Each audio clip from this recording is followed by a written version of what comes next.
సనాతన ధర్మం అనగానే ప్రతి ఒక్కడికి నెగిటివిటీయే.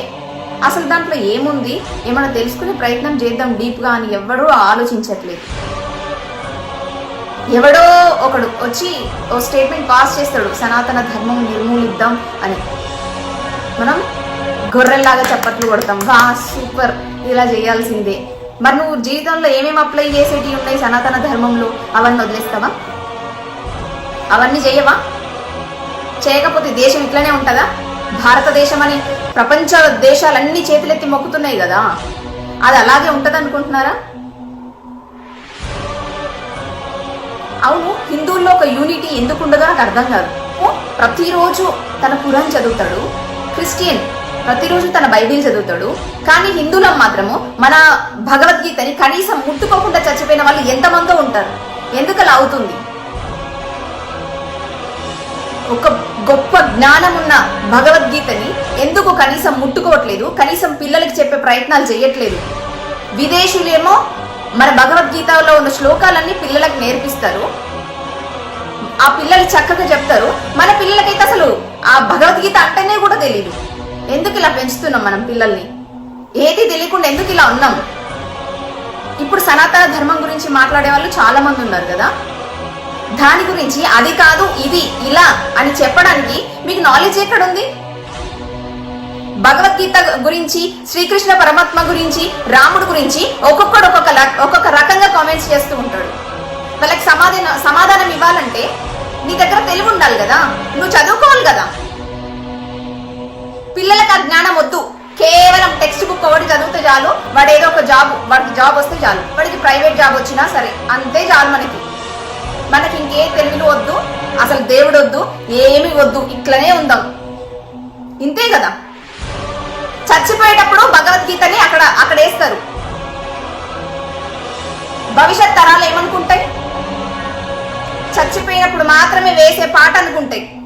ఎందుకంటే మన విదేశీ చదువులు కదా, గట్లనే ఏడుస్తుంది. మరి మనం ఇలాగే ఉంటే భవిష్యత్ తరాలకి భగవద్గీత అంటే కేవలం ఒక పుస్తకం లాగానే కనిపిస్తుంది. ఇప్పుడు కొన్ని చీడ పురుగులకి అది ఎందుకు పనికిరానట్టు కనిపిస్తుంది కదా, ఇలాగే కనిపిస్తుంది, ఇలాగే ఉంటది. భవిష్యత్ తరాలకి భగవద్గీత అందదు.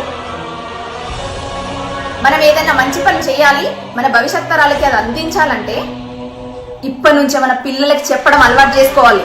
భగవద్గీతలో ఏముంది ఏం లేదు, మన జీవితాలకు ఏమేమి అప్లై చేసుకోవాలి, అసలు మనిషి అనేవాడు ఎలా ఉండాలి, ఇవన్నీ తెలవాలంటే భగవద్గీత యొక్క గొప్పతనం మన హిందువులకి తెలిసి తీరాలి. తెలిసే ప్రయత్నం మనం ఎక్కడ చేస్తున్నాం? పిల్లోని పొద్దున్న లేపి స్కూల్కి పంపిస్తాం, ఆడ టెక్స్ట్ బుక్లు బై హార్ట్ చేసి వస్తాడు, వచ్చి రాగానే ఇంత తిండి పెట్టాలి, ఆడుకోవడానికి పంపించాలి, వచ్చినాక ట్యూషన్లకు పంపించాలి, కథం. సండే వస్తే ఎక్స్కర్షన్ కో, ఇంకెక్కడికో, సినిమాలకో, షికార్లకో తిప్పాలి పిల్లల్ని. ఎక్కడుంటది యూనిటీ?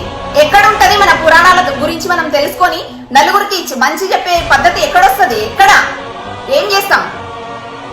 ఇక నిన్ను అంటుండో, నీ దేవుళ్ళని తిడుతుండో అంటే తిడతారు, మరి పడాలి మనం. అలాగే ఉంది, పడాల్సిన పరిస్థితే ఉంది. మరి ఒక్కొక్క కమెంట్ చూస్తుంటే బ్లడ్ బాయిల్ అయిపోయింది తెలుసా. అయినా మనం ఏం చేయలేం, నోరు మూసుకొని కూర్చోవాలి అంతే. ఎందుకంటే మనకేం తెలియదు, మనం ఏం చదువుకోలేదు కదా భగవద్గీత గురించి. మాట్లాడితే ఒక్కొక్కడు సైన్స్ గురించి మాట్లాడతాడు. సైన్స్ ఎక్కడి నుంచి వచ్చింది? పురాణాల్లో లేదా సైన్స్? పిహెచ్డి చేయగానే గొప్ప అయిపోరు. ఇది తెలుసుకోండి, పిల్లలకి భగవద్గీత నేర్పించడం చాలా అవసరం. ఇప్పటి వరకు ఏ హిందువు భగవద్గీతను కనీసం ముట్టుకోలేదో ప్రతి ఒక్కరు భగవద్గీతను కొనుక్కొని చదువుకోవాలి. వాడెవడో భగవద్గీత పేజ్ ఏమో భగవద్గీత అని రాసుంది, శ్రీకృష్ణుడి బొమ్మ ఉంది, లోపల చూస్తేనేమో బైబిల్. What is this? ఏం జరుగుతుంది? మనం నోర్లు మూసుకొని ఉంటున్నాం కాబట్టి ఇలా అవుతుంది. ఇలాగే మత మార్పులు చేస్తున్నారు.